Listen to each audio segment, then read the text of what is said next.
Hello, boys and girls, and welcome back to DreamYard. Today, we'll be focusing on two words, portrait and composition. Don't know what those words mean? Well, stay tuned and you'll find out. For today's lesson, you'll need 2 sheets of paper, a sharpened pencil, and an eraser. When you have all your supplies, let's meet back and we'll get started. Yay, you're back. I hope you have all of your supplies. I have some extra pieces of paper because I want to show you an example of how we use composition. Composition is using the whole paper, not just a little bit of the paper. So let me give you an example. There's an oval on my piece of paper. That is good composition because I'm filling up the whole paper. I'm not leaving a lot of space around it. Let me show you an example of bad composition. If I was to make a little oval and have all that extra space, that's poor composition because you're wasting a lot of your paper space. Let me give you another example of good composition when we fill up our paper.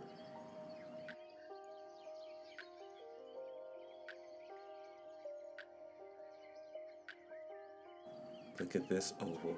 Ooh, oh, that's a good oval too. It fills up the white piece of paper and it even gives me enough room to add more things like a neck, shoulder, and even some hair. Whoa, that's a big oval shape. It's too big. It fills up the paper. And where am I going to put my ears and the hair? Now that we've gotten that out of the way, let's get your first piece of paper and start to draw our portrait using good composition. Make your oval in the middle of the piece of paper. Make it big enough so that it fills up the space. There, now I have enough room for my neck and my shoulders and even some hair. Now we gotta figure out where to place the eyes. That is too high. Too low. I think the eyes should go in the middle of the shape you just made. Not in the forehead, but in the middle of the head. Nope, that's the forehead. Oh, no, that's the forehead. Oh, yeah, that's right. Let's make our eyes in the middle of the shape. To make the eyes, we're going to use a half circle shape. Oh, let's put the bottom part of the eye, which is just a straight line that goes across. Now, that's the outside shape of my eye. Now I want to do the same thing on the other side. I want to try to make my eyes the same size. Oh, let me make my shape a half circle, just like that. And then the straight line for the bottom part of the eye. Now I have the outside shape of my eyes, but I want to put the eyeballs inside of that shape. It's like a circle. This time I'm going to put my eyes looking off to the side. See? So I put my circle, but I put it in the corner of the eyes, not in the middle. There. Oh, do you remember how we make the little glares in the eyes by putting 2 circles inside of the eyeball? Yes. It must be really small inside, and then we color inside the eyeball, but not the little 2 circles that we just made. We want to keep them nice and white.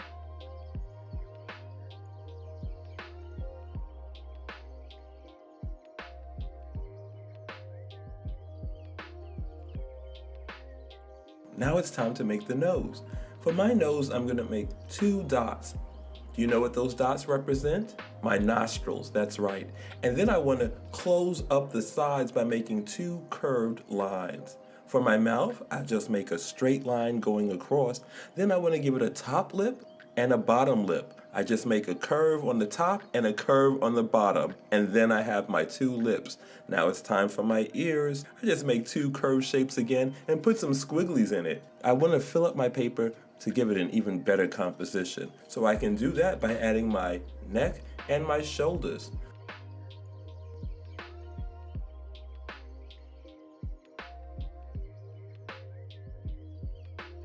This is going to be a portrait of a girl, and I have to think about her hairstyle. I want to use curvy lines again. So in the top part of her head, in the middle, make 1 curve going to the side, and then make another curve going to the other side. Put your pencil point here. And then we're gonna make a straight line going up. Not too long. There you go. Then you want to make a curve shape that goes from the top of that line to the ear on one side, and then another curvy line that goes from the top of that line to the ear. And she's got her curly hair in a ponytail. So I'm going to make some more half circles or curvy lines to show her curly hair in the ponytail. I do it on one side and then I do it on the other side. Oh, let's add some more curves to the top part of her hair where her bangs are. And then the very top part where her hair curves down. See how my curves just follow the shape of her head? And then for the inside shape of her ponytail, let's make some curly cues. They look like little circles or maybe spirals. I'm sure whatever hairstyle you give her, it's going to be great. All right, now that we finished one portrait, let's do another one on the other sheet. And we're gonna do an opposite portrait. What would be the opposite? What's her emotion? I would say she's happy. What's the opposite of happy? So we're gonna draw the opposite on this paper. All right, let's get started. Marky Mark! Oh, excuse me, that's my mummy. Yes, mummy? It's time for lunch. Well, what's for lunch, mummy? String beans, A string bean, green beans, a green bean, jelly beans, some jelly beans, bacon, ooh, and some bacon. Oh, I'm coming, mummy. That sounds yummy. I'm sorry, boys and girls. I've got to go and eat my lunch, but next class we'll get back to our drawings. Bye for now.